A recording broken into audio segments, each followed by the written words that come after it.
dor, seja qualquer sofrimento, seja qualquer problema, nós não devemos temer, porque nós temos um Deus que é maior e mais forte do que qualquer coisa, mais forte até do que a morte, porque Ele foi o único que conseguiu vencê-la. Cantemos então com todo o nosso coração, nosso louvor, nossa adoração, somente a esse Deus. Vamos cantar então, Não Há o que Temer.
Inspiradora a se ajoelhar comigo para buscarmos ao Senhor em oração.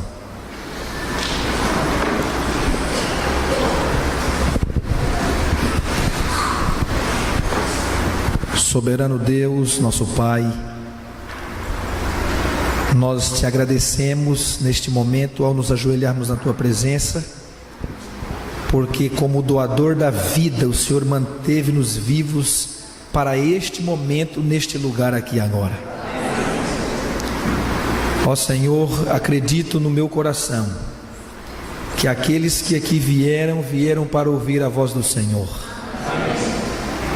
Então, se no nosso coração predispomos em ouvir a tua voz, agora nós clamamos a ti, Senhor, que nesta noite as nossas necessidades espirituais sejam supridas em Cristo Jesus.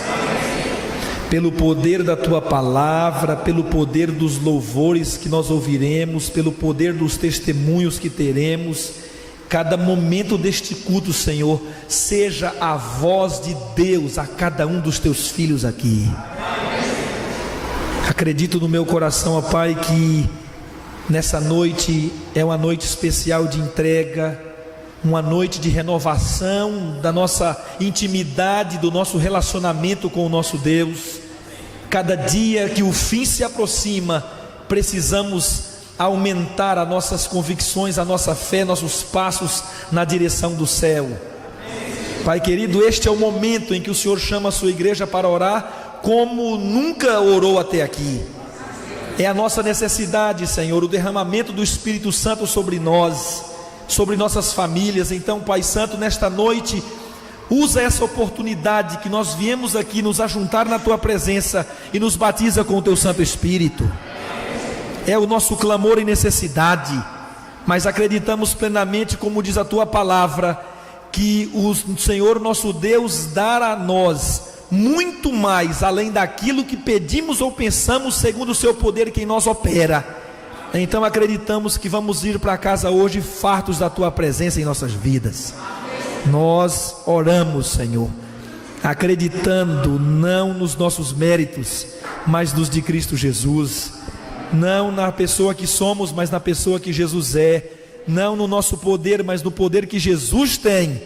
É por isso que nós oramos no nome maravilhoso de Jesus Cristo. Amém. Amém. Que alegria é ter você conosco essa noite. Os distritos de Beira Rio e da Nova Jerusalém são muitos bem-vindos aqui à nossa igreja. Que Deus possa abençoar você nessa noite, porque com certeza Deus falará ao seu coração aqui. Espero que verdadeiramente você esteja com a sua alma aberta para ouvir a palavra de Deus. E quero que você se sinta bem conosco. Nós queremos também saudar aqui a caravana, que já é o segundo, terceiro? Terceiro dia? Na verdade, 4, 3. Terceiro. Ok, a terceira noite, né? Cada noite eles estão indo a um lugar e vocês são muito bem-vindos. O Robson, que já é da casa, né? A família é daqui. Que Deus te abençoe. E quero convidar aqui o pastor Valcir, nosso querido amigo, que já é de casa também. E você tem a palavra para saudar esta igreja querida que nós amamos tanto.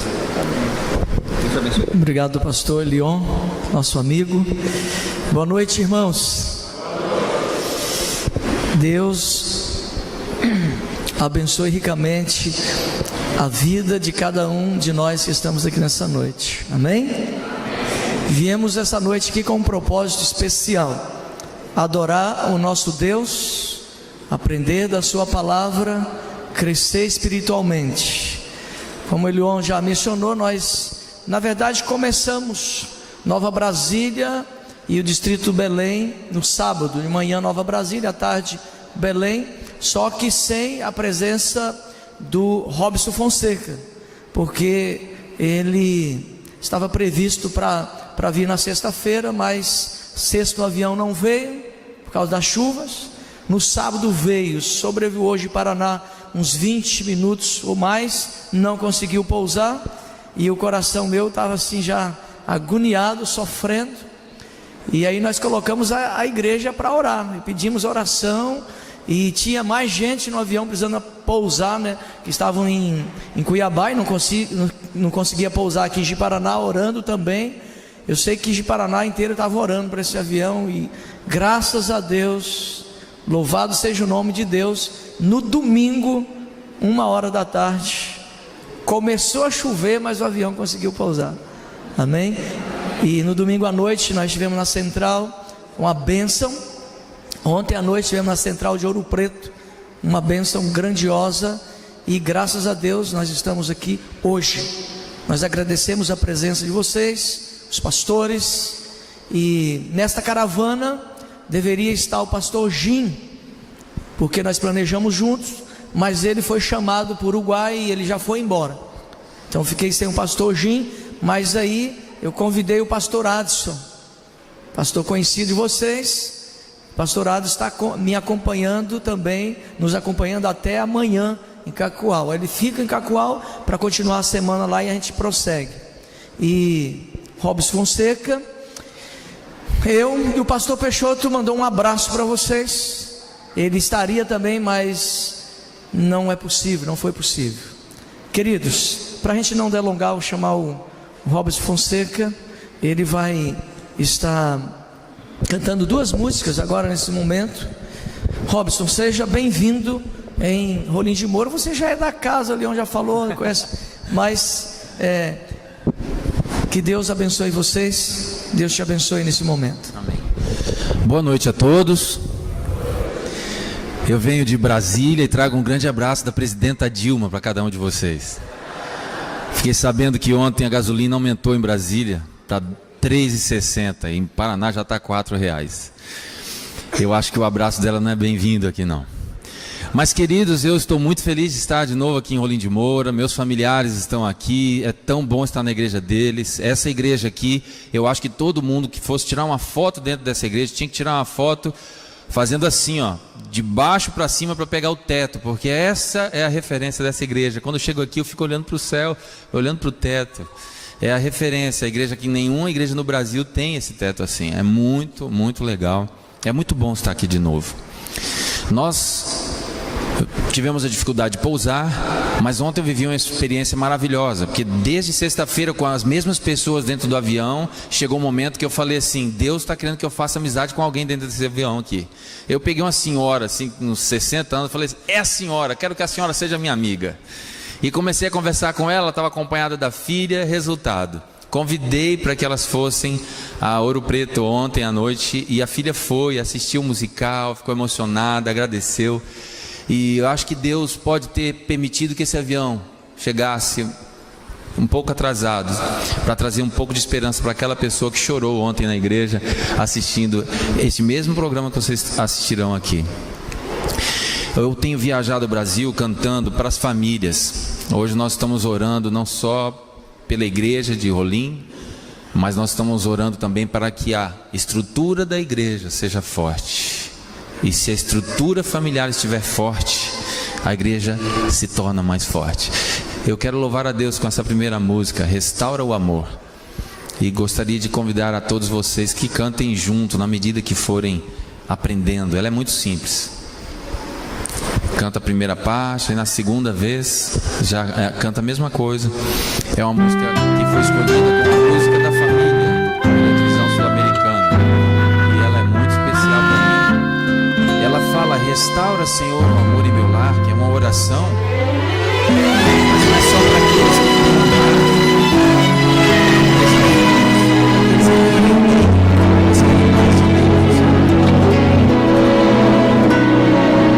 Restaura, Senhor, o amor em meu lar.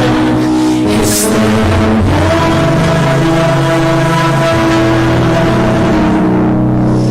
Torna meu lar um cantinho do céu. Te peço.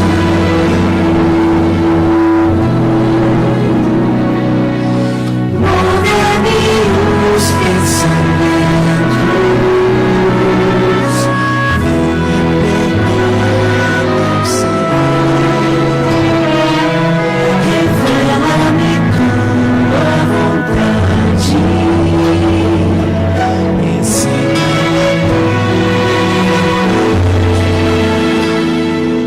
Restaura, Senhor, o amor em meu lar. Se você está do lado da sua esposa, do seu marido, dê um abraço profissional nele. Está do lado do seu filho, dê um abraço gostoso também. Se você, há 5 anos, senta do lado daquela pessoa e não teve coragem de abraçar até hoje, pode abraçar também. O pastor autorizou. Se você está do lado do irmão da sua igreja, você um abraço, sua família. E nesse espírito de unidade,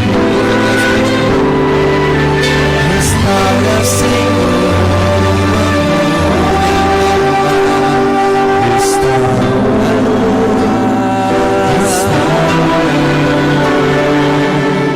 Torna meu lar um cantinho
música que vocês têm que me convidar mais vezes para vir aqui, para vocês decorarem ela um dia. Mas vai ter a letra. Se tiverem duas pessoas que sabem, por favor, cante junto. Quando eu canto essa música, eu sinto, pode colocar, eu sinto a presença de Deus, eu sinto os anjos de Deus cantando comigo. E quando podemos unir a nossa voz, a voz dos anjos, com toda a igreja cantando junto, a gente sente uma adoração poderosa. Adoração a um Deus que deu seu único filho para vir aqui e morrer na cruz, no meu lugar, no seu lugar. Louve a Deus, Não entendo o porquê de tamanha humilhação, porque põe em seus ombros essa cruz. Não vê que ele foi ferido, ao açoite o levaram. Não vê que esse homem nada fez pra merecer o peso dessa cruz.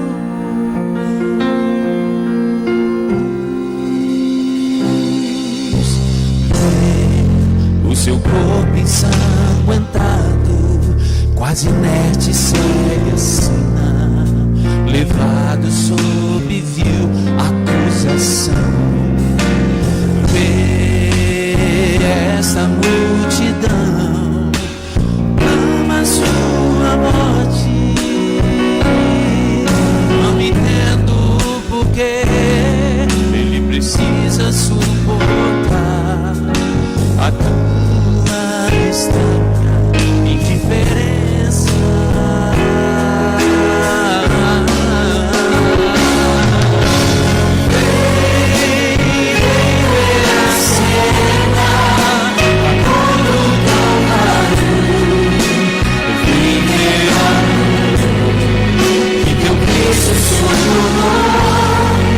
Sem nada te pedir, ele se entregou.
Boa noite.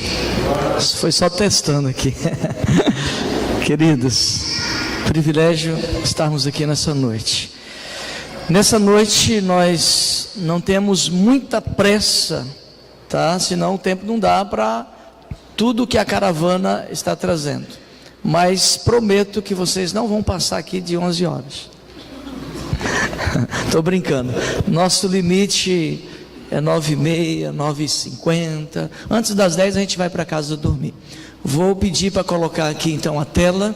Esse assunto nós temos abordado ele no nosso campo todo, e nessa caravana nós estamos abordando. Não tenho tempo de passar todos os detalhes, porque senão seria 1 hora de seminário, e nós estamos fazendo em 30 minutos, tá? Então nós precisamos ir direto ao ponto e com muita atenção para que possamos entender.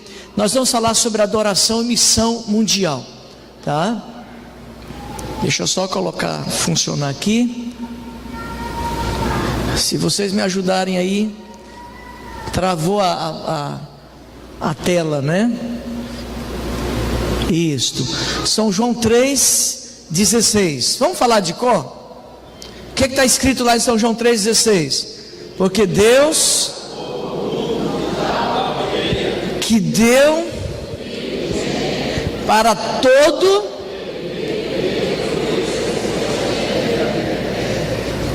Esse texto traz algumas verdades importantes para nós, e uma delas é essa aqui, ó. Quando Cristo, vamos lá juntos?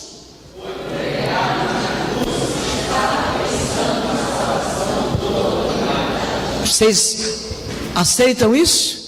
Cristo, ao morrer na cruz do Calvário, conforme foi cantado essa noite, Ele estava pensando em mim, em você, e Ele estava pensando em todas as pessoas que moram nesse mundo. Assim nós podemos dizer que a salvação de Deus ela é o quê? Mundial, porque o sacrifício de Jesus foi por todos. Essa é uma mensagem da Bíblia. Só que quando nós falamos que o sacrifício de Jesus foi por todos, a salvação é para todos os habitantes da terra, nós precisamos reconhecer algo também muito importante.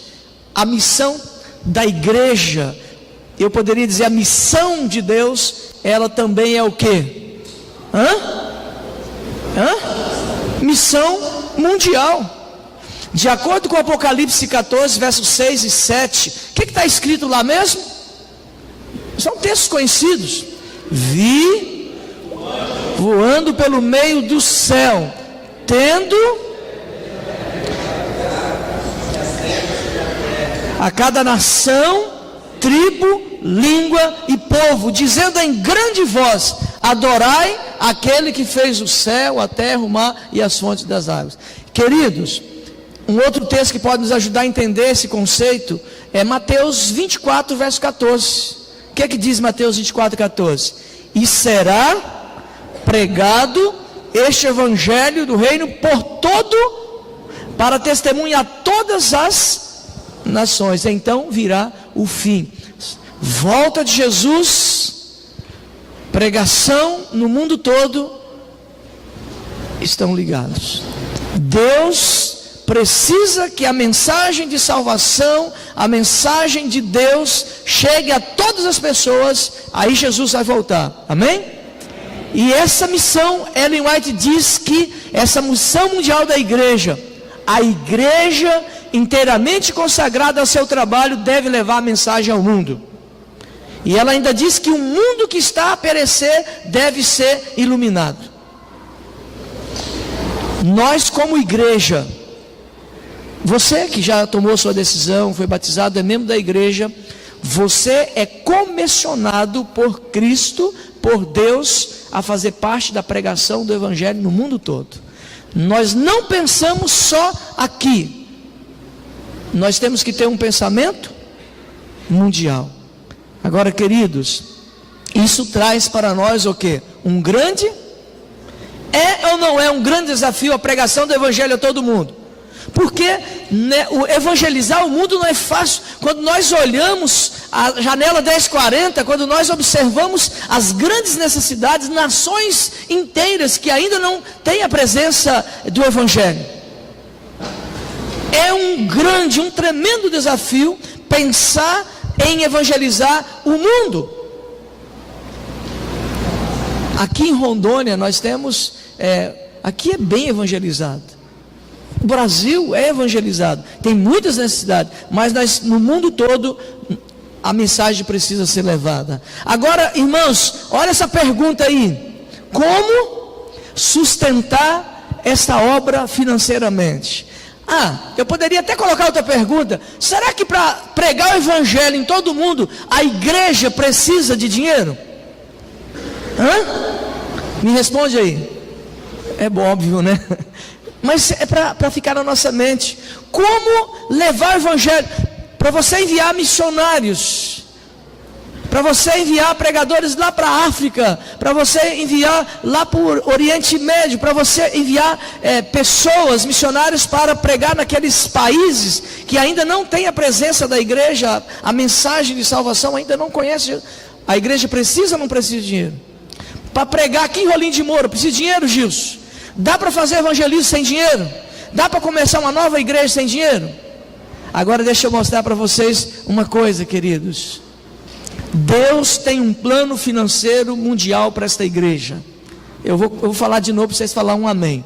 Deus tem um plano financeiro mundial para esta igreja. Mais forte. Deus tem um plano financeiro mundial para essa igreja. Não tem como o evangelho. Nós precisamos do Espírito Santo, sem dúvida, mas nós precisamos que essa obra avance e precisa de dinheiro. Que plano é esse? Como chama esse plano de Deus? Dízimo e oferta. Mas pastor, se eu ver, irmãos, essa semana nós estamos abordando esse assunto em todas as igrejas, nós estamos passando. Nós precisamos nos conscientizar melhor desse assunto.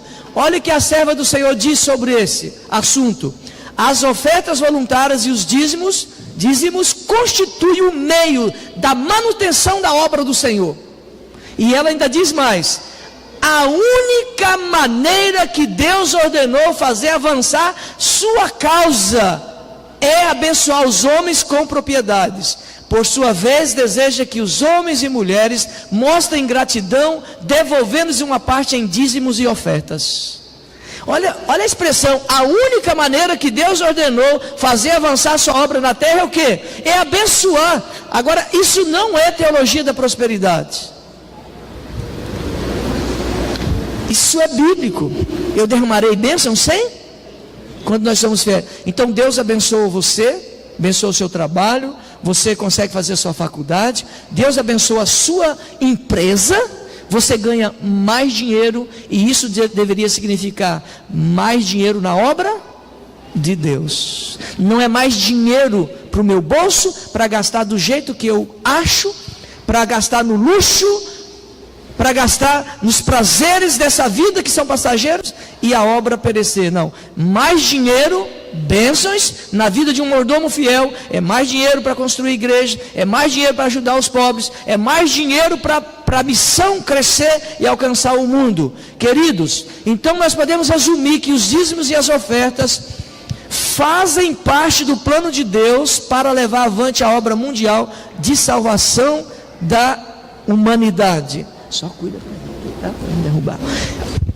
Vamos avançar então. Vou gastar 3 minutos para falar desse assunto. Sabe por quê? Porque é muito extenso. Tem uma outra parte que é as ofertas, eu quero falar com detalhes. Olha, primeiro conceito teológico do dízimo: o dízimo pertence a quem?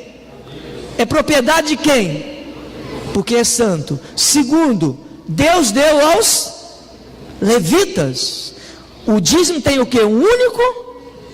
Qual é o destino do dízimo? Pregação do evangelho. Não pode ser usado para outra coisa. É na pregação do evangelho. O dízimo ele deve ser levado aonde? A casa do tesouro. Por que a casa do tesouro? Distribuição organizada e equilibrada. O levita não administrava o dízimo no passado, e nem o pastor hoje deveria. O pastor adventista não administra o dízimo. Ele recebe seu salário. Há uma equipe, tesoureiros, que faz essa distribuição. Isso se torna uma distribuição equilibrada e organizada. Por quê? Proteção para o doador. O doador não devolve por preferência. Eu gosto desse pastor, vou devolver o dízimo para ele. Eu não gosto desse pastor, então não vou devolver dízimo. O levita, ele não corre na tentação de embolsar, enriquecer com o dízimo dos irmãos. Ele recebe o seu salário. Os pastores adventistas, todos recebem o mesmo salário. Pode ser presidente da associação, pode ser o distrital que cuida de uma igreja humilde. Ele recebe o seu salário. Distribuição organizada, equilibrada e protege o doador. Deixa eu dizer para vocês, o doador não tem direito, viu, pastor Leão? O doador não tem o direito, de acordo com o texto bíblico, de fazer o que ele acha com o dízimo. Eu vou dar para esse aqui, eu vou devolver para esse aqui. Por isso a casa do tesouro. Por isso que deve trazer em adoração a Deus. Deixa eu mostrar para você essa distribuição na igreja adventista. Pense você o seguinte, quero a atenção de vocês. Você devolveu o seu dízimo hoje, ou sábado que vem na igreja, não importa a quantidade, se é 100 reais, se é 10 mil reais, se é 1 milhão, não importa, você devolveu. Aqui na Noroeste, isso é em toda a organização da igreja. A divisão sul-americana fica com 10%, a União Noroeste 10%, a FAAMA recebe 2%, o IAAMO recebe 3%, lá tem um pastor trabalhando no IAAMO, rádio e TV 3%, a TV Novo Tempo, você é anjo da esperança quando é dizimista fiel, né? Publicações 1%, educação 2%, 69% fica na sede aqui na Sur. O que acontece com esse 69%? 11% vai para o evangelismo, 2% para os concílios, congressos, treinamento de anciãos, 5% despesas administrativas gerais, 9% pessoal do escritório e 42% para a manutenção pastoral. É assim que acontece. Mas eu quero gastar mais tempo falando disso aqui. A oferta era, no passado, quando os levitas a oferta era diferente na época do povo de Israel, e continua hoje. Olha, o dízimo era separado assim. Você ia lá, o pastor, aí contava ali 1, 2, 3, o 10º era de Deus. Poderia o 10º ser a mais magra ou a mais gorda, a mais feia ou a mais bonita, não tinha importância. O 10º era de Deus. Agora a oferta não. A oferta seguia isso aqui. Tinha que ser a melhor e sem defeito, sem manchas. Não podia ter verrugas. A oferta era escolhida, a melhor do meio do rebanho. Isso, irmãos, o que aconteceu aí, por favor? Estou cuidando do tempo aqui. E aí me judia, né? Preciso da tela para prosseguir. Vamos orar, irmãos. Tá bom. A oferta então era melhor e sem defeito. Ellen White diz que as ofertas apresentadas ao Senhor deviam ser sem o quê? Porque representava quem, irmãos? Representava Cristo, representava Jesus pregado lá na cruz do Calvário. Eu quero chamar a atenção de vocês para essa citação. Nos dias do antigo Israel, os sacrifícios que eram trazidos ao sumo sacerdote eram abertos com um corte até a espinha dorsal, para ver se o coração estava o quê? Para ver se o coração estava. Será que a oferta era importante? Será que hoje a oferta é importante também? Será que hoje é importante trazer uma oferta sem defeito, sem manchas? Como temos levado as nossas ofertas a Deus? Pense aí na sua mente. Que tipo de oferta você está doando? Qual é a motivação no seu coração? Vou mostrar para vocês agora algumas indicações de uma oferta sem defeito, sem mancha, aceitável a Deus.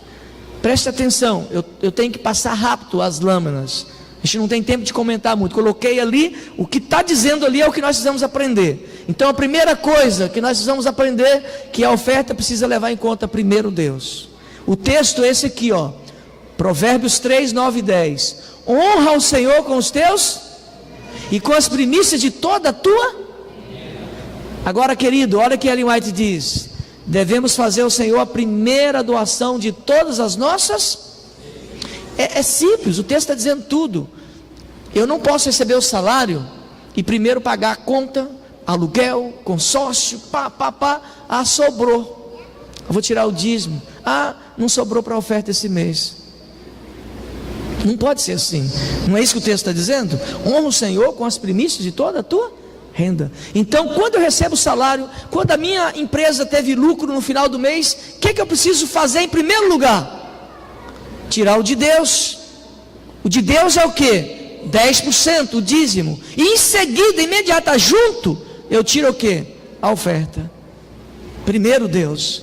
Agora, queridos, a oferta precisa ter isso aí também, por amor.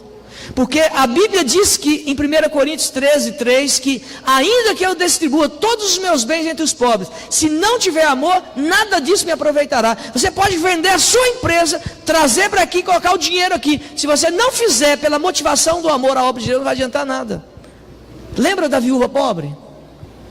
A oferta dela significava menos de 5 centavos. E foi aceitável e louvado, e está na Bíblia como exemplo de uma oferta agradável a Deus. Sabe por quê? Porque ela fez com coração. Se ela tivesse mais, teria devolvido mais.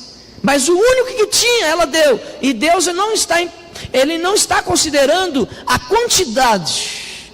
Para Deus se trata de fidelidade e fé. Quem é fiel no pouco, também é o quê? E quem é infiel no pouco, disse Jesus, é um princípio. Se eu tenho dificuldade de devolver o dízimo, ganhando R$100 por mês, eu tenho dificuldade se eu ganhar R$10.000. Se eu sou fiel em R$100 em um salário, eu vou ser fiel em R$1 milhão. É o princípio. Fiel no pouco, fiel no muito. Então, para Deus tem que ser por amor, tá? Queridos, e uma outra característica de uma oferta aceitável a Deus é uma oferta que ela é segundo a bênção.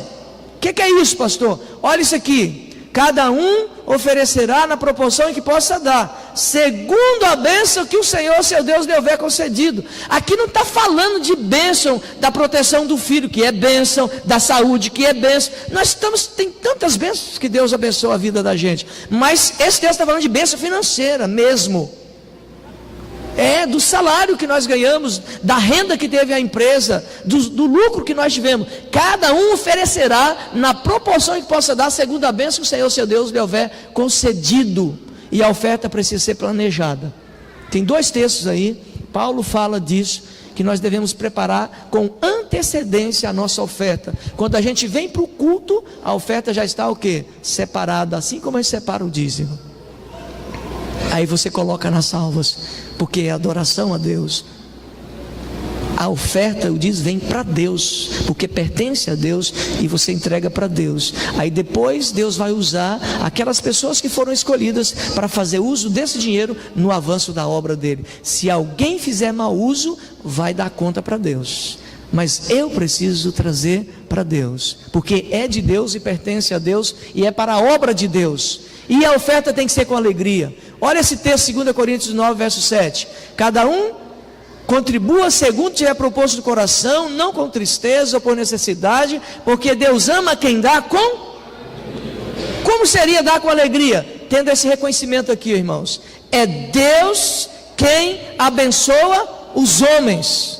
E ela diz que todas as nossas bênçãos são o quê? Recebidos de sua mão generosa. Em retribuição ele quer que homens e mulheres demonstrem sua gratidão, devolvendo uma parte em dízimos e ofertas. O respirar, toda a bênção, você ter uma mente inteligente para trabalhar, tudo isso vem de Deus. A comida, tudo vem de Deus. E nós devemos reconhecer, sendo grato a Ele.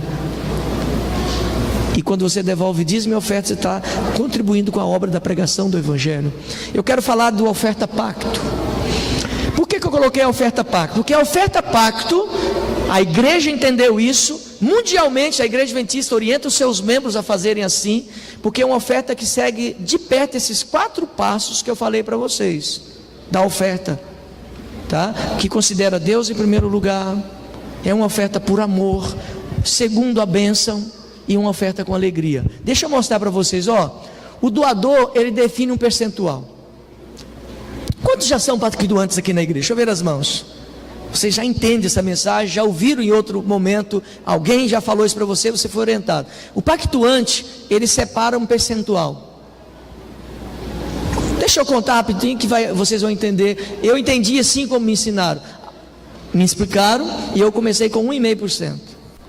Fé, era a minha fé daquele momento. Aí depois entendi que tinha que aumentar, aumentei para 3. Depois eu falei, mas está muito pouco ainda, eu preciso aumentar, aumentei para 5. Depois achei que precisava aumentar mais, aumentei para 10. E a última vez que eu aumentei, o meu pacto, que foi para 12%, eu estava nessa igreja aqui. Foi quando o irmão Kleber veio lá de Rio Branco, e ele deu o testemunho dele. Hoje ele já devolve 42% só de oferta, e o dízimo 52% da sua renda. E eu vim até falando no carro para o Robson, e a bênção de Deus não para de cair sobre a vida dele, porque ele está sendo um canal de bênção. Recebe com a mão direita, entrega com a mão esquerda, e a obra está crescendo. Imaginou se todas as pessoas que têm recurso financeiro fosse fiel dizimista, fiel ofertante? Eu penso que Jesus já teria voltado, porque às vezes falta recurso para a obra avançar. A oferta pacto é uma oferta regular e proporcional. Olha bem, você define um percentual, 2, 5, 10, 30, tá, de acordo com a sua fé. Aí a oferta ela se torna regular, porque todas as vezes que você receber o salário, você tem o quê? Oferta para dar, você vai tirar a sua oferta, e ela vai ser proporcional à bênção, porque é um percentual. E aí, se é 2%, se ganhou 100, é 2% de 100, se ganhou 10 mil, é 2% de 10 mil, então ela segue a proporção. A oferta nunca vai ser a mesma, vai ser na proporção em que você ganha, tá? A oferta pacto, ela é uma oferta programada e não direcionada, tá? A oferta direcionada é aquela que você diz aonde ela tem que ser usada. Ah, é para comprar o banco da igreja, é para comprar o ar-condicionado, é para construir a igreja. Mas terminou o projeto da igreja, você não devolve mais oferta. Ela só tem aquele fim, ela é direcionada para aquela necessidade específica da igreja naquele momento. Queridos, o destino das ofertas pactos, deixa eu ver meu tempo ali.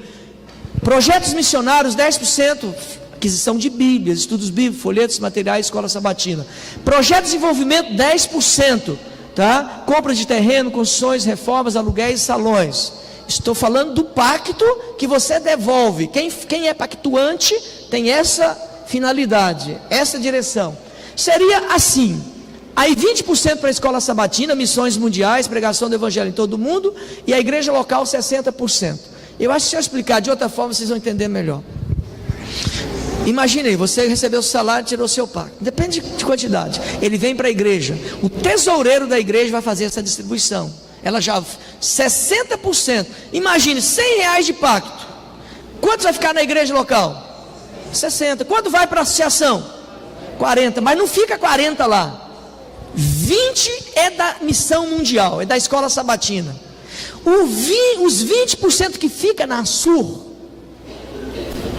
18% vai para a União Noroeste e 12% vai para a divisão sul-americana. Entenderam isso aqui? Olha como que igreja maravilhosa essa. Então você devolveu a oferta aqui, você ajuda a Sul de Rondônia, porque vai ficar ali 70%. Você ajuda o território da União Noroeste, que vai para ali 18%. E você ajuda no território da divisão sul-americana, que vai para lá 12%. E você ajuda mundialmente, porque 20% é mundialmente. Que bênção! É a organização da igreja. É para onde vai o dinheiro que você coloca na igreja. E o dízimo é para a pregação do evangelho, manutenção pastoral. Queridos, então quando entregamos os dízimos e as ofertas avulsas, ou em forma de pacto, o dinheiro de Deus faz o quê? Circula o mundo, possibilitando a pregação do evangelho em todos os lugares, porque Jesus vai voltar, e nós precisamos pregar o evangelho, nós precisamos avançar com a obra da pregação. Agora, queridos, a nossa incumbência, a nossa responsabilidade não é só local. Eu e você, todos nós temos uma incumbência mundial, levar o evangelho a todo mundo. Então, aonde eu não vou, outro pastor vai, outro missionário vai, e na África temos missionários, e lá no Oriente Médio temos missionários, e a igreja tem rádio mundial tentando chegar nesses países. A igreja adventista tem uma preocupação com a salvação do mundo e levar o evangelho eterno ao mundo. Eu quero um amém. A igreja adventista tem uma preocupação com a salvação do mundo. Amém? E quando nós somos fiéis a Deus, nós fazemos parte da pregação no mundo, tá? Não vou falar da oferta específica, eu já mencionei. Vou falar só das diferenças entre as ofertas pactos e oferta direcionada, de maneira rápida. A oferta pacto, o doador não direciona a oferta, ele deixa isso a critério da igreja. Ele entregou na salva, a igreja vai usar. A oferta direcionada, o doador destina 100%. Está aqui, é para o desbravador, é para o aventureiro, ele destina a oferta. Tá? A segunda diferença: a oferta pacto tem propósitos mundiais, a oferta direcionada tem propósitos locais específicos, é só para aqui.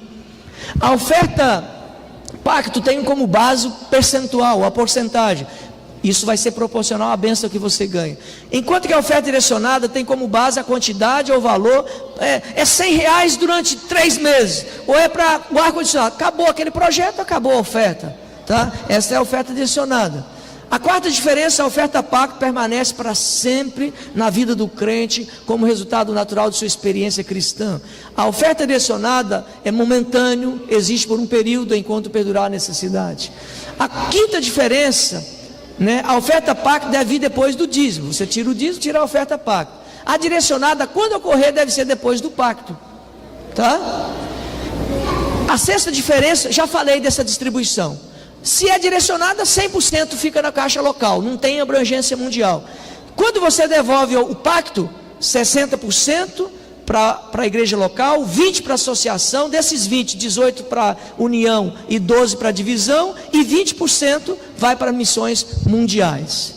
E a sétima e última diferença: a oferta pacto tem ênfase na gratidão e na missão mundial, e a oferta direcionada, ênfase na necessidade e na missão local. Então, se eu perguntasse para vocês, qual seria a melhor forma de ofertar? Um pacto, uma oferta que você faz um pacto com Deus, ou apenas aleatoriamente, quando há necessidade na igreja local, que seria a oferta direcionada? Qual seria a melhor forma? Pacto. E nós estamos trabalhando na sul de Rondônia, a igreja está trabalhando para conscientizar no mundo os seus membros a entender que precisam ser pactuantes. E aí você vai seguir de perto o princípio de uma oferta aceitável a Deus. O povo de Israel devolvia 25% das suas rendas para Deus. E às vezes nós achamos que devolver o dízimo mais 5% ou mais 10% é muito. Nunca é muito para a obra de Deus. Sabe por quê, queridos? O grande conflito, ele está no fim. Vocês acreditam nisso? Vocês acreditam que falta pouco tempo para Jesus voltar? Falta pouco tempo, irmãos. Quantos acreditam? Digo amém bem forte. Amém. Mais forte. Amém. Jesus está voltando. Em breve Jesus vai se manifestar nas nuvens dos céus. E Ele vem buscar os seus fiéis, aqueles que estão envolvidos na obra de salvação da humanidade. Nós fomos salvos e salvamos a outros. Nós precisamos avançar. Nós precisamos investir mais na obra de Deus, se nós cremos que esta mensagem é verdadeira e que Jesus realmente está perto de voltar. Nós precisamos envolver mais no nosso testemunho pessoal. Queridos, é assustador o número, o percentual de membros que envolvem na missão. Menos de 20% estão envolvidos na missão, e 80% são só assistentes. Vem para a igreja, assiste o culto, ouve o sermão e são exigentes, mas não envolvem nada. E nós precisamos envolver mais na pregação. E nós precisamos envolver mais na pregação, sendo fiel, dizimista de tudo que Deus coloca em nossas mãos, e um pacto generoso para Deus, para que a obra avance mais, para que mais igrejas sejam construídas. Queridos, Deus nessa noite pede uma entrega sem reservas da nossa vida a Ele. Essa entrega envolve você, primeiro o coração, porque tudo tem que ser por amor.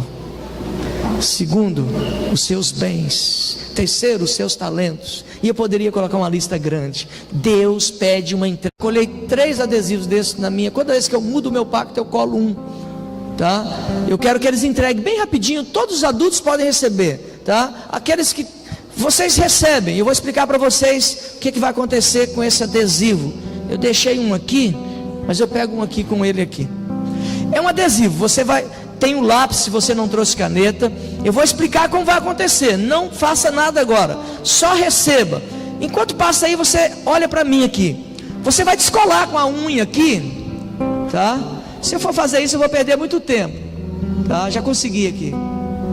Então você vai descolar. Essa parte aqui, você não vai preencher nada agora não. Tem espaço para você preencher, né, a sua fidelidade no corpo, um tempo, os talentos, dízimo, e fazer um pacto e assinar. Essa parte você vai fazer com oração. O Robson vai dar um testemunho dele, vai cantar. Depois o Atos vai pedir por diáconos no final recolher isso aqui, e nós vamos orar aqui. Isso aqui é simbólico da sua entrega e do compromisso que você fará essa noite. Eu quero que você faça isso com oração. Eu não quero que você faça de maneira precipitada. Você vai pegar, orar, e em algum momento você vai preencher, comprometendo: eu vou ser dizimista fiel, coloca um X. Vou comprometer em cuidar do meu corpo, da minha vida, usar meus talentos para Deus. E eu quero fazer um pacto essa noite com Deus. Aí você coloca o que você sentir no coração: 2, 5, 10. Se você já é pactuante e quiser mudar o percentual, muda. Olha, pastor, você pensando, eu estava com 2, agora eu quero ir para 3, ou quero ir para 5. Eu estava com 5, agora eu quero ir para 10. Eu já fiz isso 3 várias vezes, né?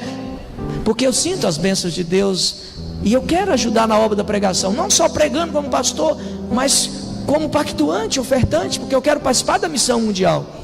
Então, com oração, se você não quiser fazer, não faça, não tem importância.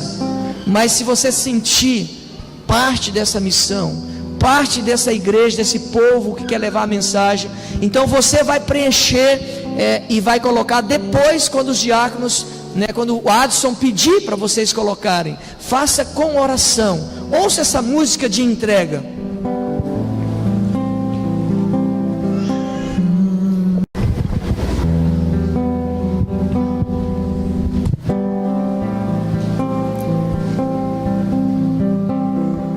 A sua entrega é total.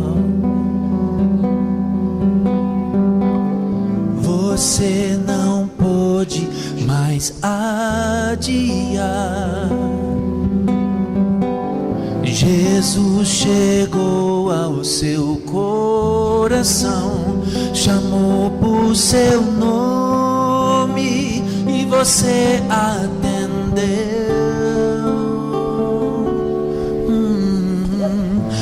Algumas lágrimas vêm e vão lavando qualquer temor. O Santo Espírito está aqui, lhe abraça e lhe diz o quanto espera. Se você quiser agora, nesse momento, com oração fazer e preencher, pode. Se você quiser um tempinho mais, continue pedindo a Deus. Vai sorrir. E aí você segura, porque depois do momento certo você vai entregar. Começando aqui e por todo sempre, o amor de Deus vai lhe acompanhar. Ele prometeu, jamais vai deixá-lo. Você não estará sozinho a vagar. Deus vai lhe amparar. Amém? É Deus que convida você a fazer essa entrega e esse compromisso com Ele.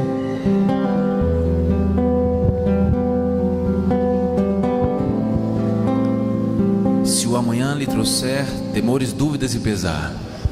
Se o amanhã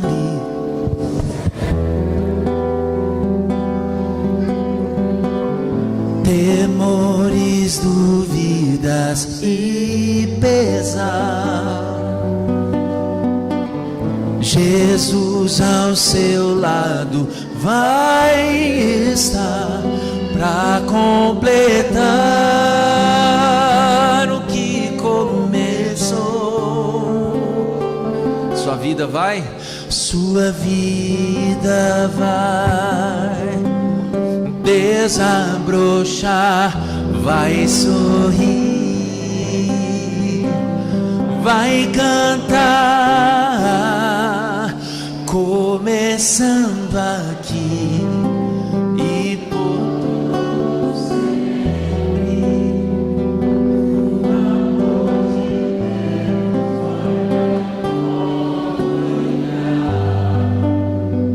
Ele prometeu jamais deixá-lo. Você não estará sozinho a vagar. Deus vai lhe amparar. Mais uma vez, começando aqui por todo sempre.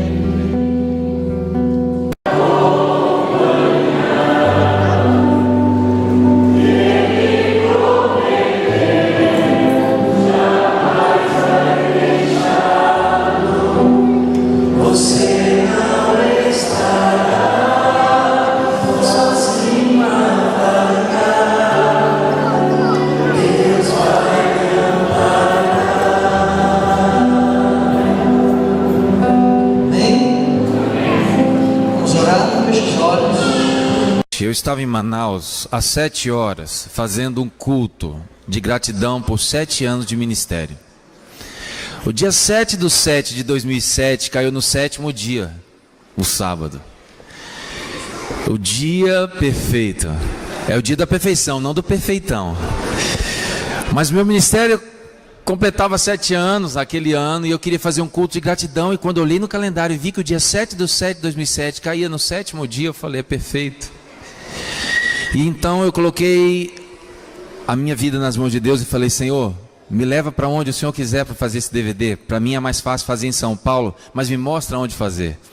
E Deus falou para mim claramente, faça em Manaus. E eu falei, não, Senhor, lá não quero não.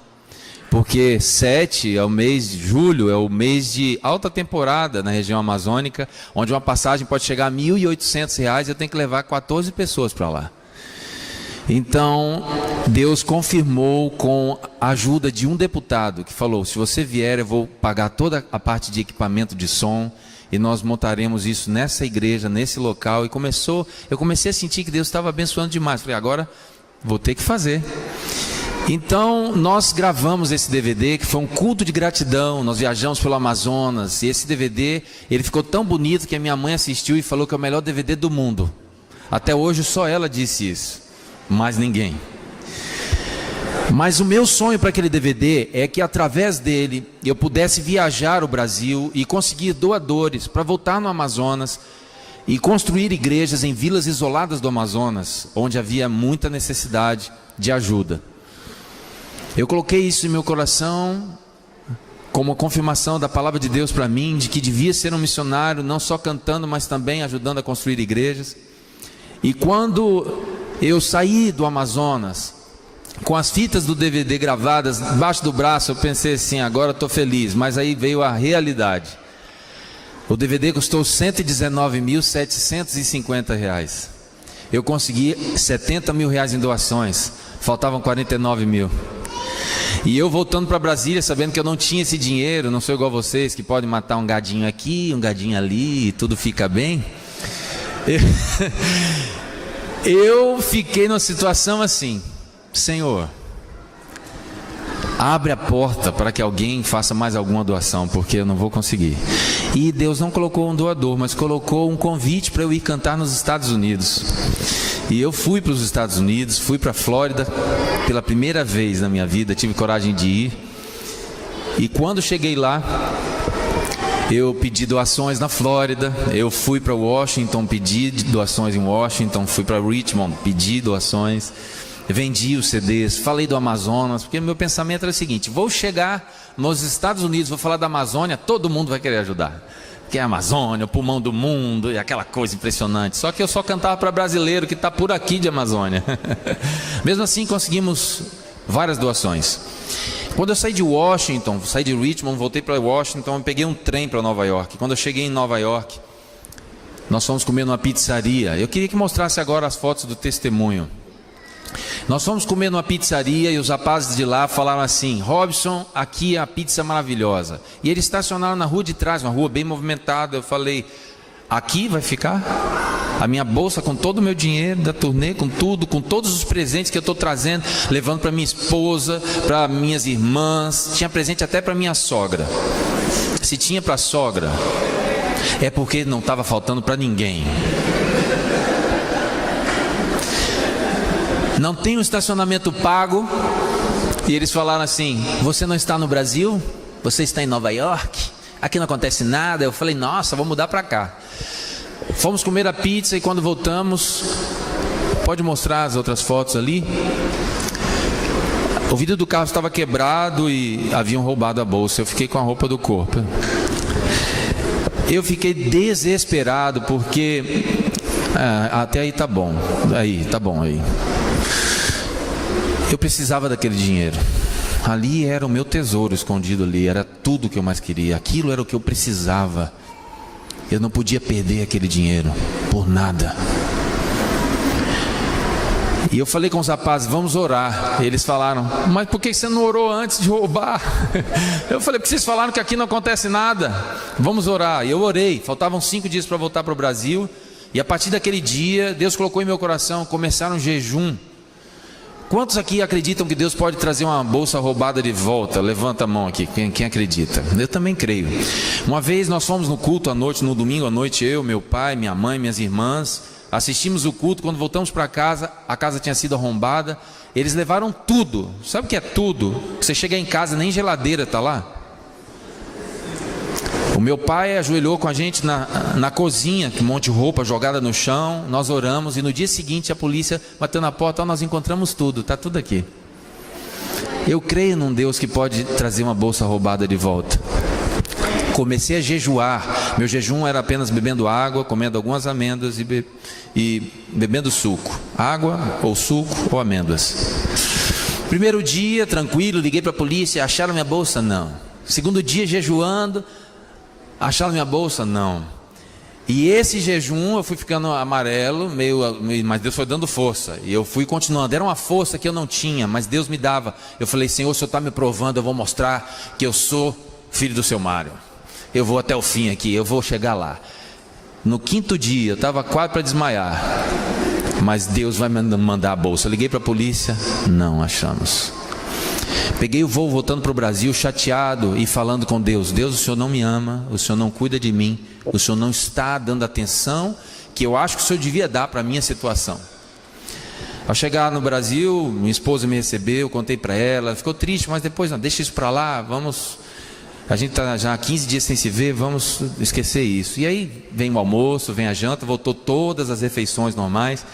Mas no dia seguinte a gente já ia para São Paulo.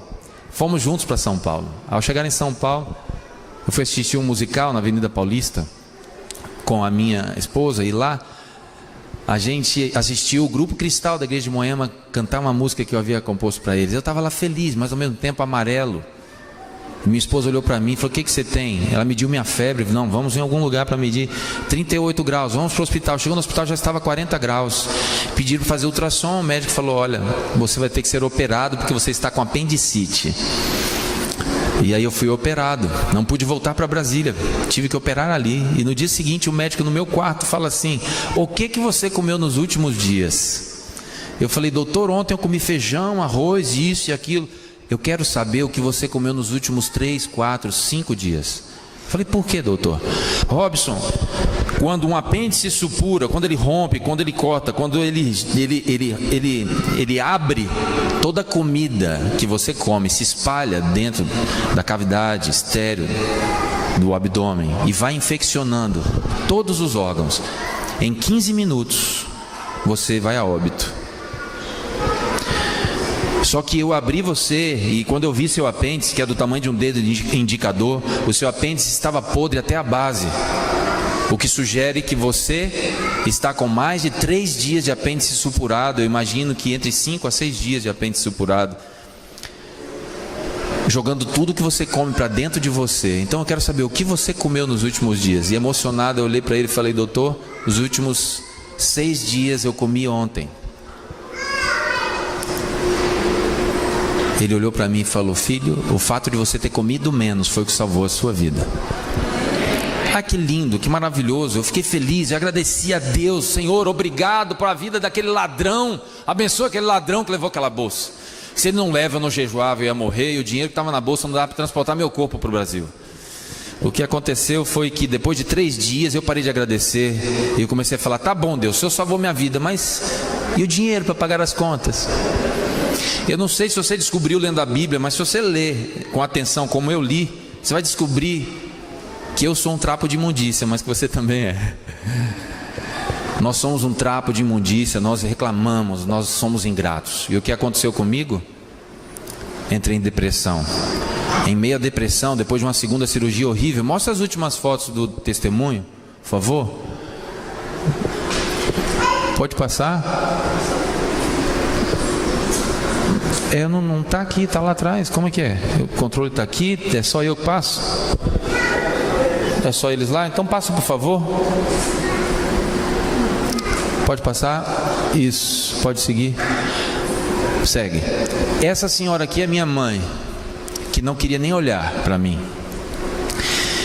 É lógico que ela olhava o tempo todo, mas dá muita tristeza para uma mãe ver um filho numa situação.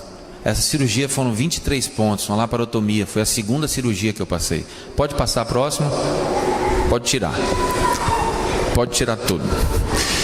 O que aconteceu aí foi que eu entrei em depressão. Porque lá no Espírito Santo, onde eu nasci, e aqui em Rondônia, ninguém conhece o estado do Espírito Santo, ninguém veio de lá. Existe uma cultura de cuidar do tanquinho, da barriguinha, né? De cuidar da barriga, manter a barriga retinha. Roberto sabe bem, foi lá esses dias e tal. E quando você tem 23 pontos na barriga, você entra em depressão. Veio um amigo meu, me visitou, cantou para mim, a filha dele cantou para mim, e ele orou comigo, e ele falou assim: Robson, o médico falou que você vai ficar 4 meses sem poder cantar, e como você vai pagar suas contas? Eu falei: não sei, mas Deus proverá. Ele falou: então quero te fazer uma proposta, não sei se você vai aceitar. Você me permite pagar todas as suas contas enquanto você estiver se recuperando? Eu olhei para ele assim e falei: eu permito.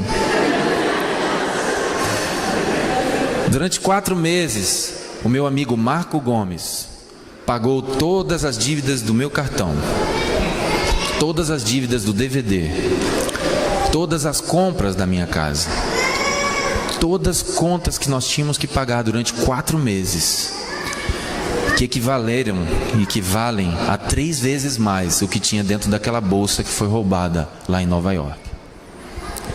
Amém?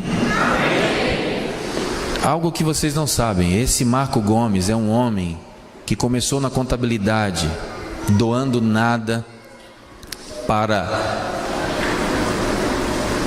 outras comunidades, ele doava apenas para a sua igreja. E ele era uma pessoa interessada em apenas dar e devolver tudo que recebia nas mãos. O Marco começou com 3 clientes e hoje é dono de uma das 5 maiores agências de contabilidade no Brasil, e é um homem que quanto mais recebe, mais dá. E ele falou: Robson, continue cantando e louvando a Deus. Você precisa dizer para todos que o sonho de Deus é maior. Deus tem um sonho maior para mim. Ele não quer que eu tenha uma bolsa com dinheiro, Ele quer que eu tenha vida, para que eu esteja em Rolim de Moura hoje, para dizer para você: por maior que seja o seu sonho, o sonho de Deus é maior. Ele sabe o que você pede, mas o que Ele quer dar é melhor. Você hoje não pode entender, pois só pede o que cabe em suas mãos. Infinitos são os sonhos de Deus para você.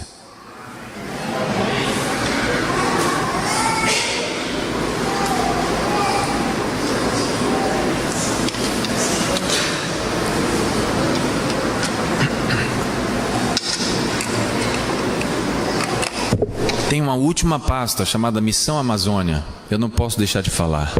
O DVD foi gravado, foi lançado, e depois de 2 anos de lançado, eu voltei no Amazonas para construir as 2 igrejas que nós queríamos nas vilas isoladas. Eu queria mostrar para vocês bem brevemente, antes do Sonho de Deus é Maior, na pasta Missão Amazônia, a foto das 2 igrejinhas que nós construímos com a venda dos DVDs. Pode passar? Pode passar. Essa é a igreja de Samaúma. Talvez para você é uma igrejinha feia, mas para mim é uma das mais lindas que eu já vi no mundo, porque as minhas mãos ajudaram a construir. Eu fui ajudante de pedreiro no que era cimento ali, e também na carpintaria, na roçagem lá, no roçado de toda a terra, no cuidar da madeira, tudo, para que essa igreja estivesse de pé. Eu louvo a Deus pela vida e pelo ministério que Ele me deu, não só de cantar, mas também de ser uma pessoa que quer ver a missão continuar.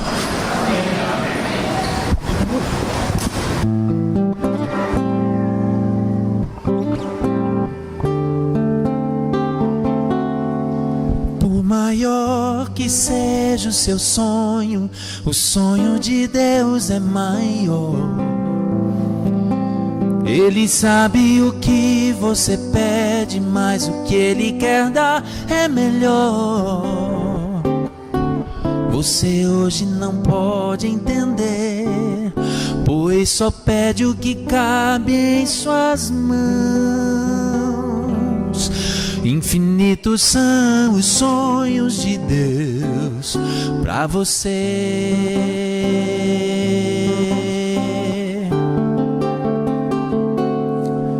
Em caminho escuro você pede luz, Deus dá o sol a você. Nas ruas, nas praças, pede esmola, Deus dá vida nova a você. Pede um sorriso, pede um amigo, Deus dá um irmão a você. Pede conforto, pede riquezas, Deus dá o céu a você. Só Deus supera seus sonhos. Só Deus quer dar sempre mais, muito mais. Estouram as guerras, você pede abrigo, Deus dá paz a você. Em fome ou miséria lhe falta o trigo, Deus dá o pão a você. Pede saúde, pede a cura, Deus dá vida eterna a você. Pede ciência, sabedoria, Deus dá o infinito a você. Só Deus supera seus sonhos. Só Deus quer dar sempre mais, muito mais. Louvem comigo. Por maior que seja o seu sonho, o sonho de Deus é maior. Pede mais do que Ele quer dar, é melhor. Você hoje não pode entender, pois só pede o que cabe em suas mãos. Agora vire para a pessoa mais linda, mais cheirosa, mais simpática que está do seu lado e cante para ela. Infinitos são os sonhos de Deus pra você. Do outro lado agora, pra você.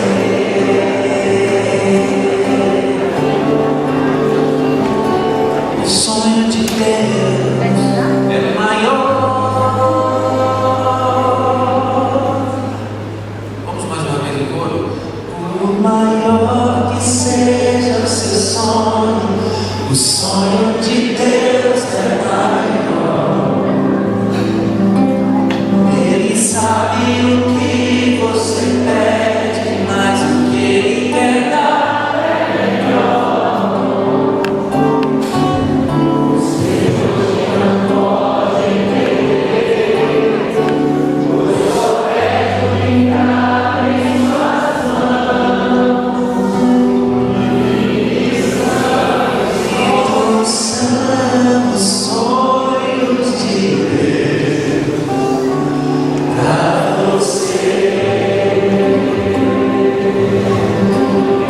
Você tem um sonho aí no coração? Tem um sonho? Quantos têm pelo menos um grande sonho na vida? Levanta a mão aí. Olha aí, Robson. Coisa linda, né? Vale a pena sonhar, e cada vez que a gente ouve essa canção, a gente fica mais empolgado com a ideia de sonhar. Eu acho que hoje a gente também pode terminar, como a gente vai fazer agora. Também, antes de você cantar a última canção, a gente pode fazer uma oração específica, pedindo a Deus que abençoe os sonhos. Eu acho que depois de a gente ouvir esse testemunho aqui, de um sonhador, a gente também pode se inspirar na ideia de que sonhar vale a pena, e que a gente também deve ajudar Deus a realizar e a concretizar o grande sonho dele na vida da gente, que é nos salvar. Você concorda com isso? Pode dizer amém, fica à vontade. Se eu tiver com jeito de quem não gosta de amém, traduza ao contrário. Eu acho que o amém é uma coisa das mais lindas que a gente faz na igreja. Então, repete comigo aqui uma oração com os olhos abertos. Senhor Deus, nesse momento, antes de sair desse lugar, eu quero reafirmar minha decisão, o meu propósito de te servir. Quero colocar os meus sonhos, todos os meus sonhos, em tuas poderosas mãos. Em nome de Jesus Cristo. Amém. Amém. Amém. Eu descobri que a gente podia orar. E aí, de vez em quando não. Agora a gente vai ler um texto. Eu queria pedir para me ajudar acendendo essa luz aqui em cima, que está no Evangelho de João, capítulo 18, no verso 38. Você me ajuda aí? Você pode abrir a sua Bíblia em João 18, 38. E a gente vai fazer então agora o grande pacto, tá? Essa minha parte aqui é uma oportunidade, na verdade, uma extensão da fala do pastor Valci, um pacto. A gente vai fazer o pacto agora, que é a conclusão da palestra do seminário que o pastor realizou.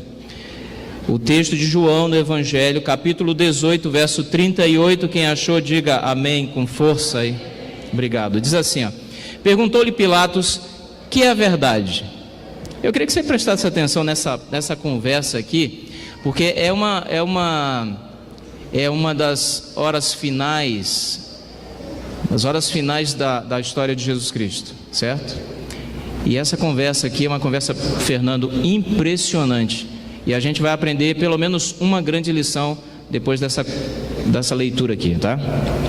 O texto diz assim: perguntou Pilatos, verso 38, o que é a verdade? Tendo dito isto, voltou aos judeus e lhes disse: eu não acho nele crime algum. Verso 39, é costume entre vós que eu vos solte alguém por ocasião da Páscoa. Quereis, pois, que vos solte o rei dos judeus? Verso 40, então gritaram todos novamente: não este mais? Isso, gente, completa, vai. Mas mais quem? Ora, Barrabás era o quê? Um salteador. Capítulo 19, verso 1. Então, por isso, Pilatos tomou a Jesus e mandou açoitá-lo. Os soldados, tendo tecido uma coroa de espinhos, puseram-lhe na cabeça e vestiram-no com um manto de púrpura. Verso 3, chegavam-se a ele e diziam: salve, rei dos judeus, e davam-lhe bofetadas. Outra vez saiu Pilatos e lhes disse: eis que vô-lo apresento, para que saibais que eu não acho nele crime algum. Verso 5, saiu, pois, Jesus trazendo a coroa de espinhos e o manto de púrpura, e disse-lhe Pilatos: eis o homem. Ao verem-no, os principais sacerdotes e os seus guardas gritaram. Qual foi o grito mesmo? Isso, tem gente que está constrangida, não gosta de gritar para não se comparar com o judeu, mas eu queria dizer que nós estávamos sendo representados ali, tá? Então eu vou pedir ajuda de todo mundo. No momento que eu disser gritaram, aí eu queria todo mundo fazendo aqui, encenando aquele grito também, tá bom? Ao verem-no, os principais sacerdotes e os seus guardas gritaram. Gente, só para ser bem didático, um pouquinho mais forte, gritaram. E disse Pilatos: tomai-o vós outros e crucificai-o, porque eu não acho nele crime algum. Eu vou pedir para os meninos colocarem aí a apresentação rapidinho. Isso, obrigado. A palavra-chave aqui qual é? Palavra sacrifício. Então eu vou pedir um favor para você. Eu quero que você pense, que você leia e que você responda. Tudo bem? Pense, leia e responda. Vamos ver se vai passar. Ó, tá ligado aqui, não tá passando. Tira aí o plug, tira aí e coloca de novo para ver se vai. Ok, tá funcionando aqui. Vamos lá.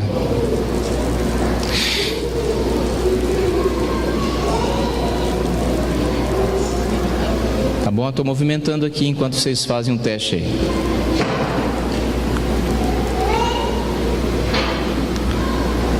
Tá bom, vai testando aí, pastor Valci, enquanto eu vou conversando com eles aqui, tá bom? Pare e pense, ou pare, leia e responda, tá bom? 3 palavras, quais? Oh, desculpa, não é pare, é pense. Pense, leia e responda, tudo bem? Pense, leia e responda. Primeiro você vai pensar nessa frase aqui, a primeira. Deus não requer menos de nós do que requeria do seu povo na antiguidade. Guardou a frase? Não vai dar tempo de decorar. Segunda frase. Deus não requer menos de nós. Deus, ou o seu serviço, o serviço de Deus, exige agora e sempre exigirá recursos. Terceira frase. As contribuições exigidas dos hebreus, ou seja, na antiguidade, para fins religiosos e caritativos, funcionando? Bom, então vamos lá. Para você, pense, leia e responda. Pensar na primeira, vamos lá. Deus não requer de nós menos do que requeria do seu povo na antiguidade. Segunda, seu serviço, ou o serviço de Deus, exige agora e sempre exigirá recursos. Terceiro pensamento. As contribuições exigidas dos hebreus para fins religiosos e caritativos montavam uma quarta parte completa de suas rendas. O que é uma quarta parte completa? Ou quantos por cento? 25%. A gente está falando, gente, de dízimo, oferta, de pacto. A gente está falando de 10%, às vezes de 20%. Os israelitas chegaram a devolver 25%. Quarto pensamento que eu quero que você pense nele, de forma profunda. Nada é mais importante para Deus do que a salvação da humanidade. E o último pensamento diz assim, e aí eu quero que você leia junto comigo, vamos lá?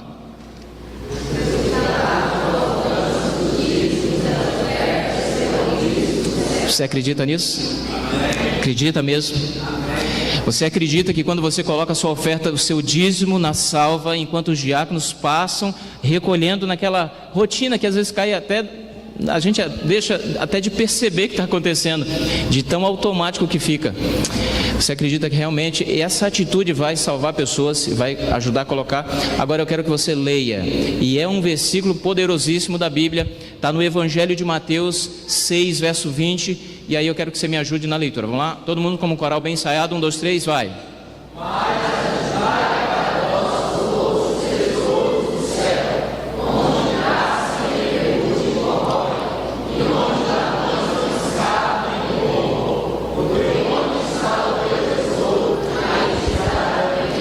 A ênfase é essa aqui, vai com força, de novo.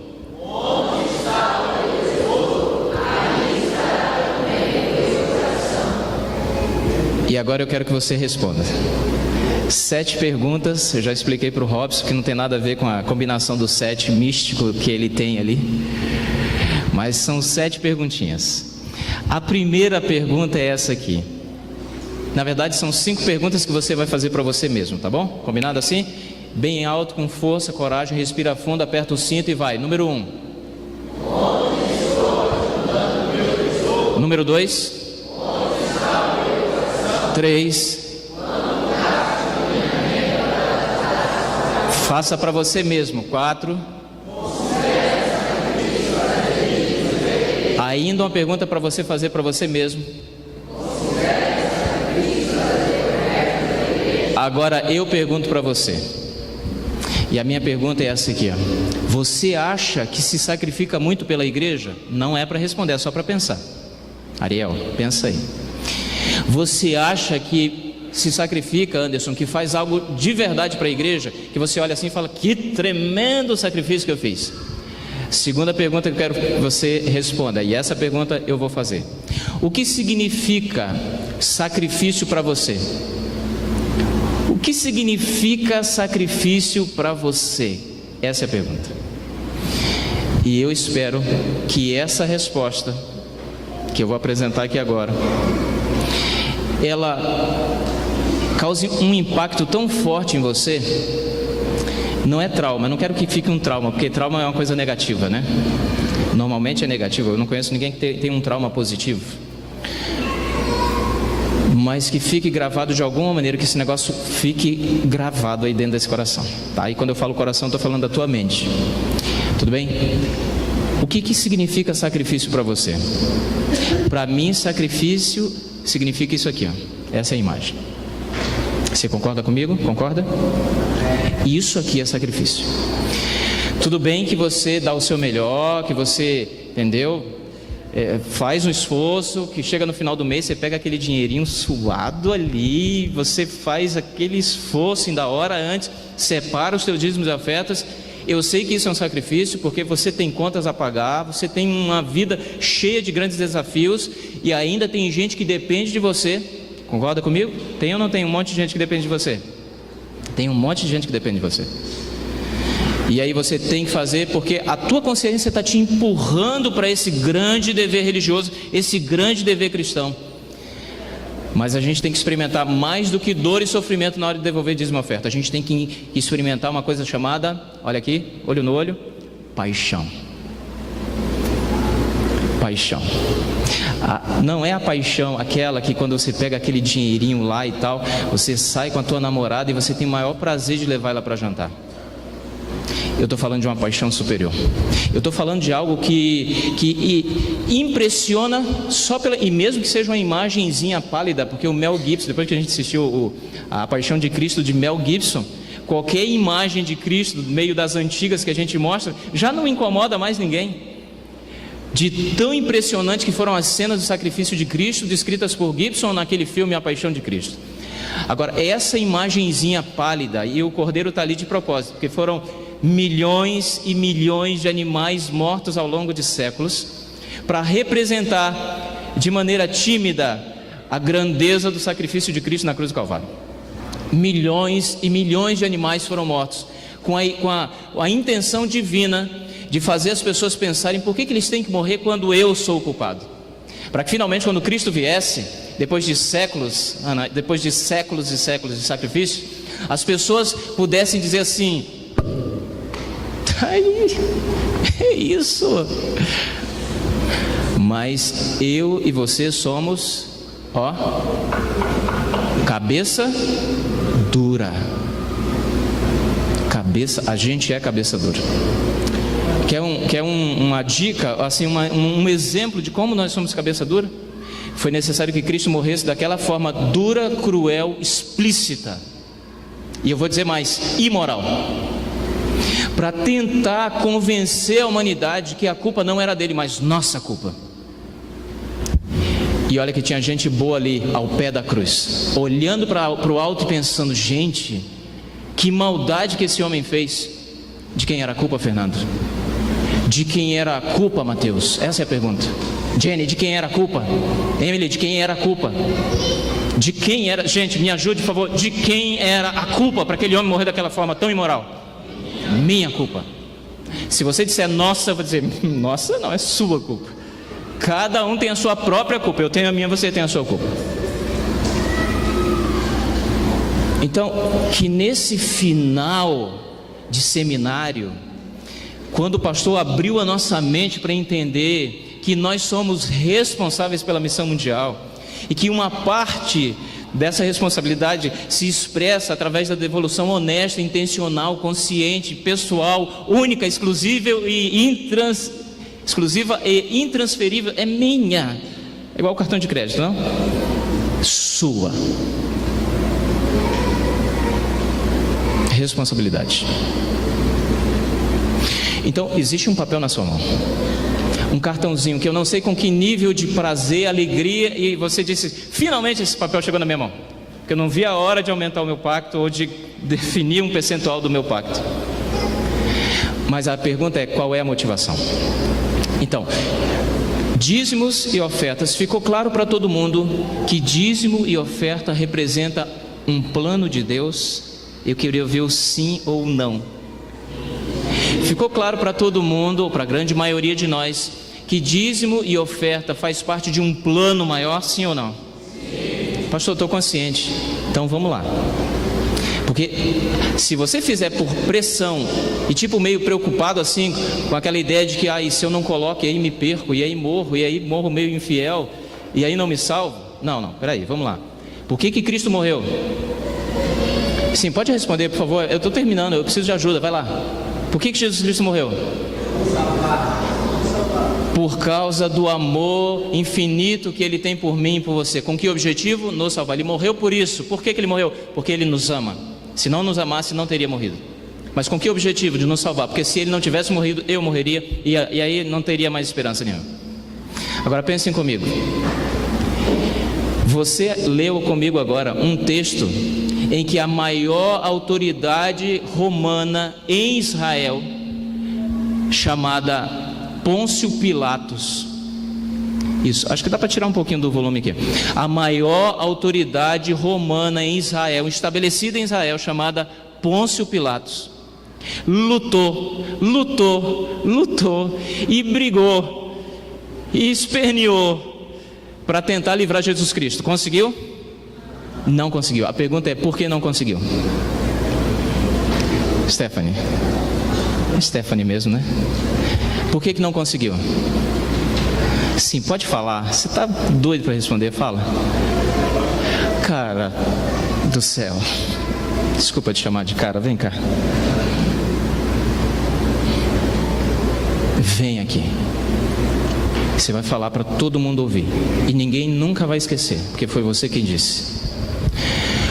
Por quê? Pode responder do mesmo jeitinho que você falou. Porque fazia parte do plano da salvação. Amém. Fazia parte de um plano. Obrigado. Deus te abençoe. Deus tem um plano. Ele não tinha um plano. Deus tem um plano. E no plano de Deus, salvar é o artigo número 1. E Ele quer salvar você e a mim. E Ele quer salvar isso. Podem se apaixonar por isso, se empolgar, podem dizer amém, podem fazer qualquer coisa, mas reajam, por favor.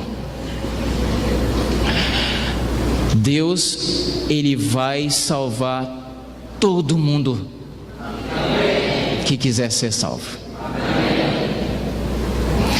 E eu digo mais: se você e eu não atrapalharmos, Ele vai salvar até a gente. Tudo bem? Então eu espero que nesse apelo agora você compreenda que existe uma responsabilidade que não é pequena sobre os seus ombros.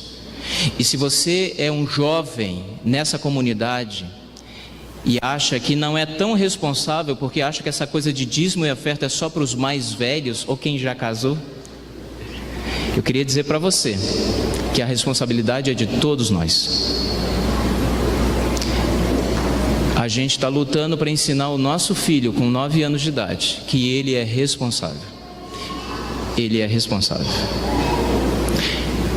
Tudo bem? Então, havia um plano e ninguém livraria Jesus Cristo da cruz do Calvário, por causa do amor que Ele tem por mim e por você. Existe um plano de dízimos e ofertas que Deus estabeleceu para cooperar com esse plano maior, que é o plano da salvação. Obrigado pela ajuda. E agora Deus olha para a terra, olha para a sua igreja na terra, olha para a igreja dele em Rolim de Moura, espalhada em 3 distritos aqui, e ele criou uma expectativa e ele espera que essa igreja dê uma resposta. E aí Deus sonha com isso. Deus sonha com isso. E ele se apaixona pela ideia de as pessoas se comoverem com um apelo de um pastor que chamou as pessoas e disse para elas assim: vocês são responsáveis. Eu estou dizendo que o nosso líder de mordomia, o nosso pastor Valci, ele teve coragem de se levantar no meio de uma geração em crise, quando o dólar está subindo cada dia mais, para dizer que nós somos responsáveis. E eu digo mais: nenhuma crise impedirá que Deus abençoe e faça prosperar a sua igreja. Está provado aí. Em 2009 a igreja falou de uma crise gigantesca e foi uma onda de crise, e todo mundo se segurou e gastou pouco, investiu menos, baixou os parâmetros para gastar menos. E aí a gente descobriu que a igreja cresceu mais no período da crise. Eu digo que os irmãos foram mais abençoados, Giovanni, muito mais abençoados no período da crise, e eles devolveram mais dízimos e ofertas naquele período. Louvado seja o nome do Senhor. Então, gente, a gente não está falando aqui de dê mais e receba mais, não. A gente está dizendo, você já é abençoado, então devolva aquilo que Deus está dizendo. É meu.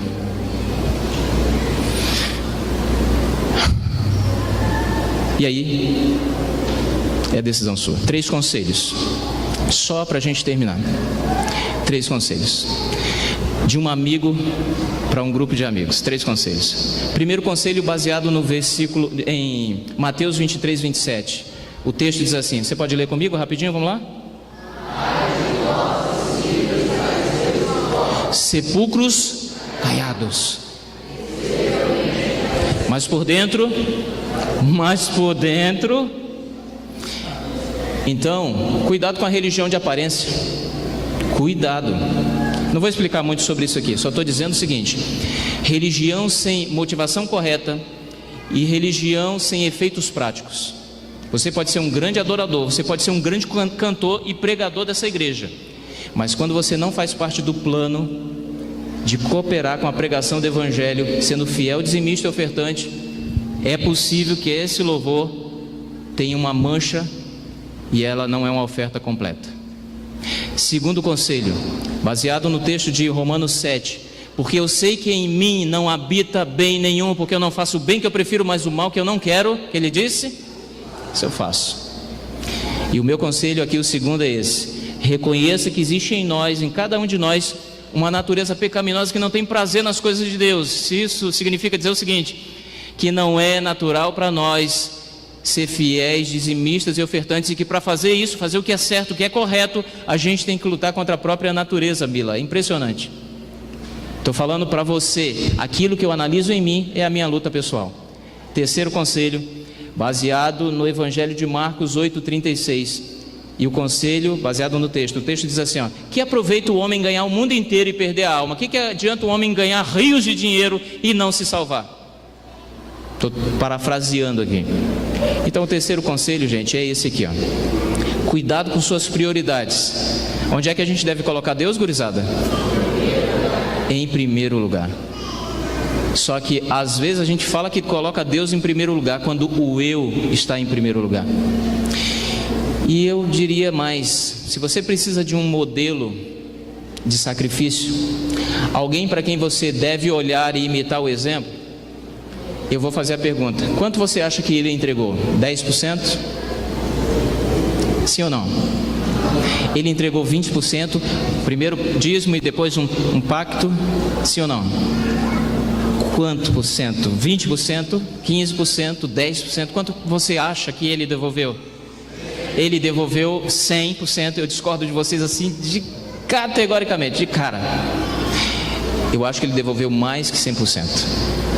Porque além de ter devolvido aquilo que pertencia a Deus, e até o imposto ele mandou que o apóstolo dele pagasse para o governo romano, além de tudo isso, ele entregou o quê? A própria vida. E eu gosto de olhar para essa imagem e dizer assim, para essa frase, que é uma pergunta quase: Deus quer que você seja um cristão fiel. Você quer ser um cristão fiel? Você precisa de um exemplo, de um modelo para olhar. Você precisa de alguém em quem você possa se inspirar. Eu apresento para vocês o nome de Jesus Cristo. Mas eu tenho um outro nome: Antônio. A frase, a cartinha, o bilhete diz assim: Pastor Adson. Isso foi alguém que recentemente me entregou. A moçada que estava comigo lá no acampamento se lembra desse bilhetinho que eu mostrei lá no retiro espiritual. Pastor Adson Eu venho através dessas pequenas linhas. Aqui é o Antônio. Pastor, eu já me batizei e estou pregando. Louvado seja o Senhor por isso. Abraço. E colocou o número do telefone para eu ligar. Eu ainda não liguei, vou ligar. Eu vou ligar porque teve um dia que o Antônio chegou para mim e disse assim: Adson, ora por mim. E a gente estava junto no pequeno grupo lá na cidade de Jussara, no Paraná, perto de Cianorte, você conhece ali, né? Perto de Moarama. E quando ele chegou para mim e disse: Adson, ora por mim, desculpa, tá? É meu amigo, eu posso chamar assim, não se atrevam a fazer isso. Aquele negão, assim, da altura do Robson Fonseca, negão que uma vez num congresso da igreja comeu 5 marmitex, daquelas bem cheinha. E eu sei o que é comer uma marmitex daquela cheinha. Eu não consigo. 5. Tá, 4. Porque se eu estiver errando, exagerando, pelo menos 4. Chorando e dizendo: ora por mim, pastor. Eu não acredito que aquele homem possa ter medo de muita coisa, mas o que estava amedrontando tanto ele assim? Ele recebeu uma proposta e era para ganhar uma grana pesada, e ele não estava conseguindo administrar. Ele precisava daquele trabalho, ele precisava de dinheiro, e ele disse: pastor, mas eu não posso aceitar. Aí você vai dizer: pastor, por que ele não podia aceitar?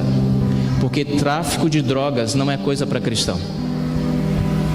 E por que você acha que tinham oferecido uma grana pesada para aquele rapaz? Porque a vida passada dele foi no tráfico de drogas. E até aquele momento ali, o Antônio não pôde se batizar, não podia ter sido batizado ainda, por questões pessoais, de burocracia, de casamento que ele não tinha organizado ainda. E a luta do Antônio era tremenda, sabe por quê? Porque na cabeça dele, e não está errado pensar assim, se ele não tivesse com a vida em dia com Deus ou com a igreja, batizado e firme, ele não tinha autoridade para pregar o evangelho. Ele estava errado? Não estava errado. E o Antônio, aquele negão, olhando para mim ali, tremendo e dizendo: pastor, eu não estou aguentando, eu vou aceitar. Pastor, eu falei: você não vai aceitar esse negócio. Você não vai aceitar. Você é mais forte, porque o Deus a quem você serve é muito maior. Deus é muito maior. Deus é muito maior. E eu tive que dizer aquilo para aquele homem grande, aquele gigante que estava com medo e tremendo por causa dos seus problemas pessoais, financeiros e as suas necessidades materiais, tremendo diante da necessidade. E eu disse: não faça isso. Deus é maior. Deus é muito maior. E o Antônio ficou firme. E acabei de receber, 3 anos depois, um recadinho do Antônio, pastor Gilson, de que ele foi batizado e agora está pregando o evangelho. O homem que não se satisfaz em apenas devolver dízimos e ofertas, vai além. Ele devolveu a si mesmo para servir na pregação do evangelho. Eu termino dizendo: se você precisa de um modelo, olhe para Jesus Cristo e olhe para o Antônio. A menininha, outro dia você vai ficar sabendo. Eu quero que você leia comigo essa última frase poderosíssima da senhora Ellen White, uma escritora norte-americana, inspirada. Os adventistas conhecem bem essa senhora aqui. O texto dela diz assim, ó, pode ler junto comigo? Todos aqueles que contemplam a cruz do Calvário não porão dúvida quanto à proporção em que devem dar. Olha só, agora olha a sequência do texto, diz assim, ó: sentirão pobre demais, completamente desproporcional à grande idade do Filho de Deus. E ela diz mais, juntos com força, vai.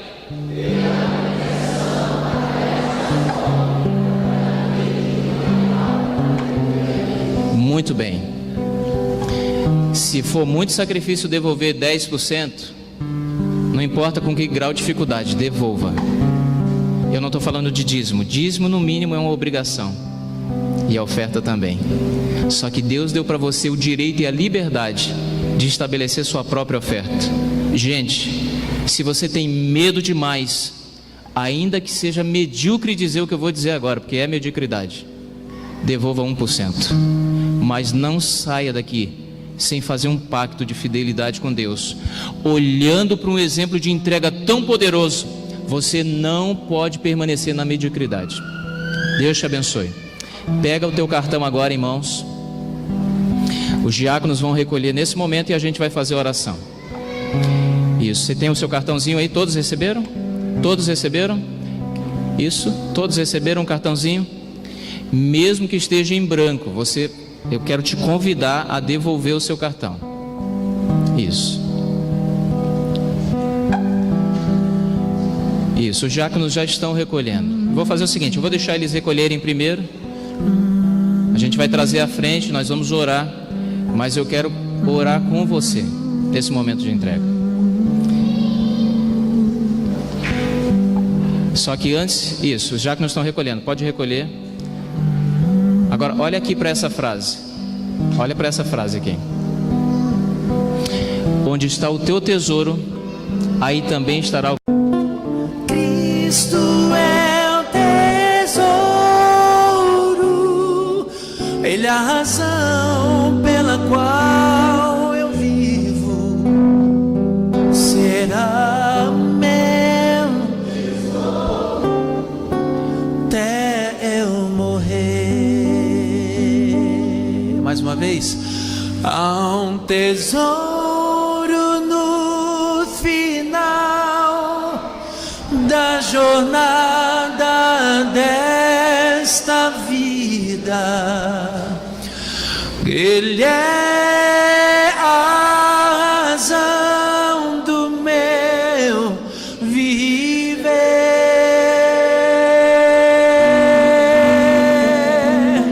Cristo é o tesouro.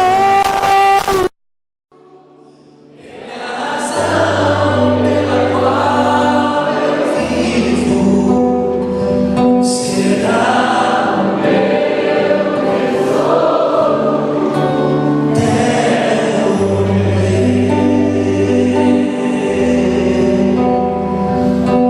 Cristo é meu tesouro até eu morrer.